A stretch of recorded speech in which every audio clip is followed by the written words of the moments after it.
Good morning. You are tuned into On the Fence with Alana, and I'm going to talk to you a little bit about chain link fence. I get customers come in all the time and they say they're building their own fence and they want, it's going to look like that one. It's going to be as tall as that one.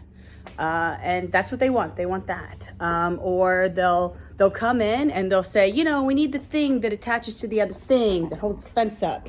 And they'll look at this wall and be like, it looks just like this, And just to let you know, when those people do that, we always get a good little chuckle because there are so many parts of a chain link fence.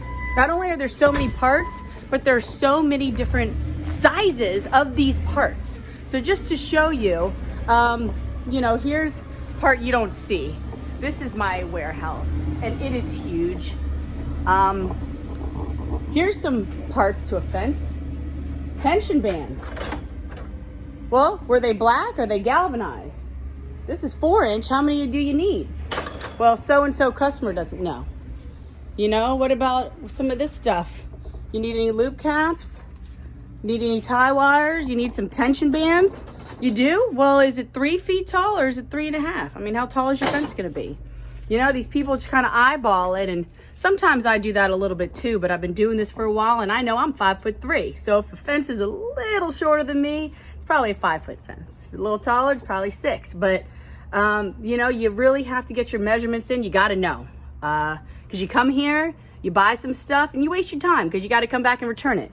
These are all the working parts of a chain link fence. Like, there's so many freaking parts. You got to get it right the first time. And really, if you're going to get it right, you're going to hire a professional. You're not going to just say, oh yeah, we're going to put it together ourselves. You're not going to do it right. You're going to forget some things. You're going to come up short. You're going to measure wrong. Chain link fence especially. I didn't realize this before I was in the fencing industry, but so many different parts to it. You miss one of them, your fence ain't gonna last. It ain't gonna hold up. You don't put the posts in deep enough. You don't have enough concrete.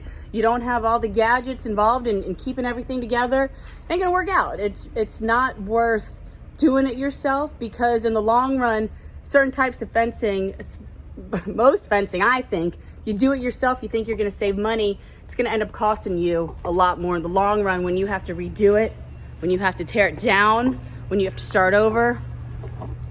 The parts, what's barbed wire? I mean, the fencing, people think, oh, we called you to put up the fence. Where's the fence? Well, there's a lot involved in just putting up the fence. Look at all this stuff. We need all this stuff. That's why you hire a professional who's got the stuff, can get the stuff, can get quality material and not the stuff you're just gonna get, at some Salvation Yard, behind somebody's house. Even the stuff at Lowe's and Home Depot. I mean, those are big box stores, but sometimes they have inferior products. So, it's not because I work at a fence company or I'm an owner of a fence company, but it's because I've been around long enough to see people who do it themselves. And honestly, those people give us a lot of work because we go behind them. We have to fix their stuff all the time.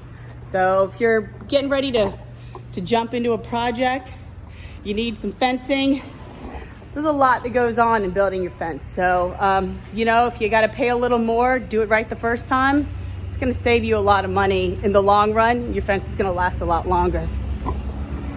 We got a lot of space for stuff. We got all the stuff you need. Word of advice, call a professional. You're not going to go get your teeth cleaned by your kid's pediatrician, right? I mean, hey, it's a doctor, but, go to the guy that specializes in what they do. That's it. That's all I got for you today. Over and out.